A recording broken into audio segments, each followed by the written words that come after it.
Hola, bienvenidos a Reto Proactivo. Mi nombre es Alona Starostenko y es un gusto esta semana compartir con ustedes historias inspiradoras, casos de éxito y entrevistas especialmente con líderes que destacan en nuestra sociedad y en nuestro país por hacer el cambio, por innovar, por generar contenidos de vanguardia y finalmente estar aportándonos un consejo, un conocimiento que nos permita hoy en día vivir mejor. El día de hoy vamos a platicar un tema muy interesante, tanto que se referencia a la lectura como temas de educación financiera, el por qué las finanzas no son complicadas, al contrario, pueden ser un gran amigo nuestro y por qué las finanzas son un panorama muy valioso para que nuestra vida como personas, familias y empresarios o especialistas pueda ir mejor. Tengo el honor de presentarles al maestro Carlos Peláez, autor del libro Finanzas Cotidianas. Bienvenido. Gracias, Aliona.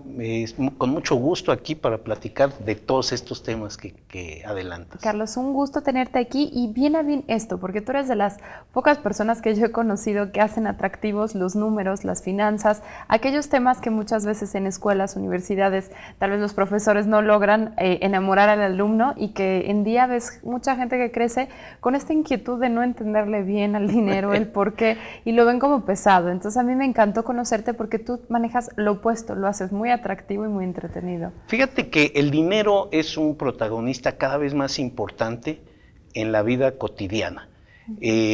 Cada vez más, sobre todo en los últimos 30 años, 20 años, el dinero ocupa un lugar más importante en la vida cotidiana. Sin embargo, el sistema educativo se ha rezagado en la educación financiera. Poco se enseña acerca de cómo manejar el dinero. En general, digamos, hay una cierta aversión, como dices, respecto al manejo de números y demás. Claro. Pero en particular, el manejo del dinero está, digamos, poco atendido en los sistemas educativos formales. Frente a esto, lo que yo he estado haciendo en los últimos 7, 8 años ya, es promover la educación financiera. Derivado de esto, precisamente publiqué ya un libro que se llama Finanzas Cotidianas, en donde seleccionamos y clasificamos varias recomendaciones para relacionarnos mejor con los números y relacionarnos en particular mejor con el dinero. Está clasificado en 5 secciones: una sección de finanzas de las personas, finanzas de las parejas, finanzas de las familias cuando ya hay niños, finanzas de las empresas y finanzas sociales. La intención es que en breves cápsulas, digamos, en breves textos, recomendaciones, le demos a los lectores un panorama interesante respecto a cómo mejorar sus finanzas cotidianas. La educación financiera tiene 2 vertientes. Una es la educación financiera administrativa, que le llamo yo, y otra es la educación financiera psicológica. La educación financiera administrativa es aquella que nos ayuda a generar excedentes y administrarlos mejor. La educación financiera psicológica es la que nos ayuda a tener una mejor relación con el dinero, a ubicar el dinero en nuestra vida y no darle ni más importancia ni menos importancia, sino la justa, digamos, encontrar la justa medida para relacionarnos con el dinero. Esa es una maravilla, porque de cierta forma tu libro de Finanzas Cotidianas muestra un poco el panorama humano, yo diría, del dinero. Correcto. Me gusta eso mucho porque, como bien lo dices, muchas veces habrá matrimonios, habrá familias, cuando llega la figura de los niños, hay conflictos severos que caen como en divorcios y que igualmente puede ser un mero malentendimiento de administración, exacto, de relación, de recursos y de tener esta inteligencia de cómo comportarse. Exacto, por eso son tan importantes las dos, la educación financiera psicológica y la educación financiera administrativa. En general, cuando escuchamos este término que se ha popularizado mucho de finanzas personales, a lo que la gente se refiere, a lo que las analistas se refieren, es a la educación financiera administrativa, ¿no? A cómo hacerle para generar excedentes, y eso está bien y es muy importante. Sin embargo, como yo lo platico luego en los grupos, les digo, miren, la educación financiera administrativa es muy sencilla, no consta más que de 3 pasos. 1, genera excedentes; 2, invierte los excedentes y 3, reinvierte los excedentes. De esa manera, lo que va a suceder es que vas a ir generando un patrimonio que te va a ayudar a resolver los problemas económicos a lo largo de la vida, y cada vez más ese patrimonio, como va a ir creciendo por la reinversión, te va a ayudar, digamos, a no solamente resolver tu vida, sino la de tu entorno. Eso es muy importante. Entendiendo eso, y si desde la más tierna edad nos enseñan a manejar los números, nos enseñan a ubicar cómo se comporta el dinero, cuáles son estas reglas de generar excedentes, invertirlos y reinvertirlos, entonces la sociedad tendrá una educación financiera, una inteligencia financiera, me gustó el término como lo usaste, la inteligencia financiera mayor, y eso va a ir muy bien. La comunicación en las familias va a darse más fluidamente, porque van a decir, oye, no podemos gastar más de esto porque nuestro propósito es el uno, que es generar excedentes. Vamos a organizar nuestras finanzas, vamos a organizar las finanzas de la pareja o ya de la familia cuando hay niños, en función de este objetivo. El siguiente objetivo es invertir los excedentes y el siguiente es reinvertir los excedentes. Viéndolo así, digamos, es relativamente sencillo. El otro tema, el tema de la educación financiera psicológica, a lo que se refiere es más bien a qué quieres hacer de tu vida. Tiene que ver con un plan personal de vida, un plan de pareja para la vida, un plan de familia para la vida.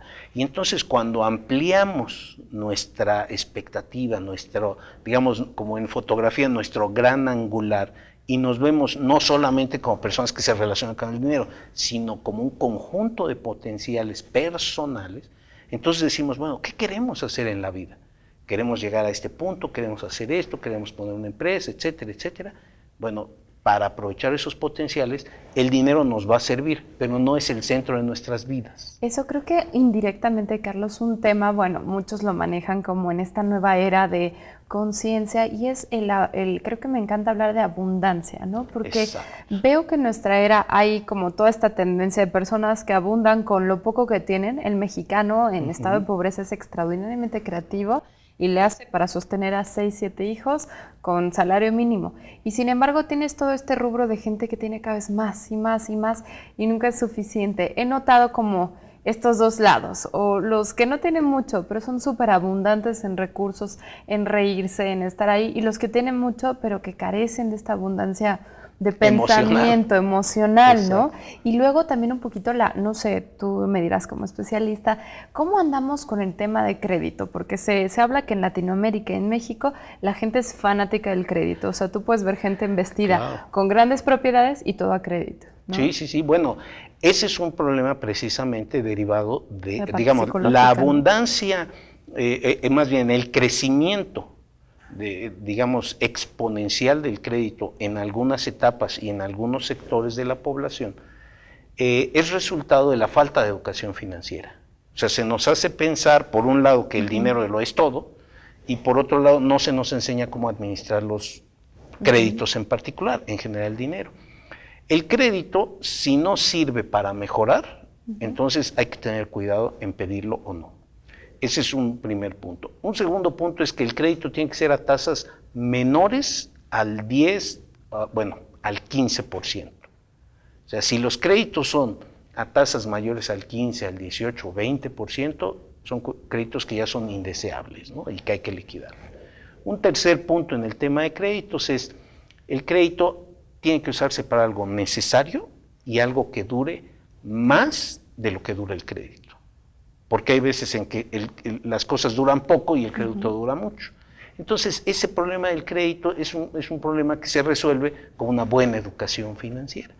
Pero el otro tema, digamos, el tema que estabas comentando acerca de la abundancia y demás, este tema tiene que ver mucho con el reconocimiento de nosotros como seres humanos, que somos un conjunto, repito, de potenciales.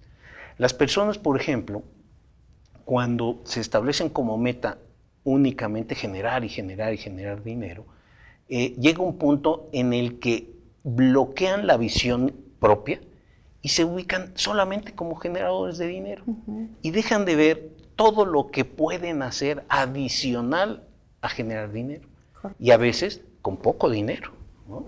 Eso es maravilloso, Carlos. Nos traes una perspectiva que nos despierta esta creatividad e innovación, ¿no? Bien a bien tenemos que darnos la oportunidad de descubrir, como tú dices, este yo interior, este yo competente, este yo que finalmente genere no solo dinero, genere esta abundancia y genere la experiencia de vida que yo quiero. Vamos a irnos brevemente a corte comercial y regresando trabajaremos temas acerca de cómo podemos implementar estos beneficios al tener una educación financiera, psicológica y administrativa clara. Quiero recordarles que pueden sintonizar este programa de televisión a través de Ultravisión, asimismo a través de nuestro canal de YouTube, Centro Sustenta, semanalmente encontrando los mejores capítulos. Regresamos.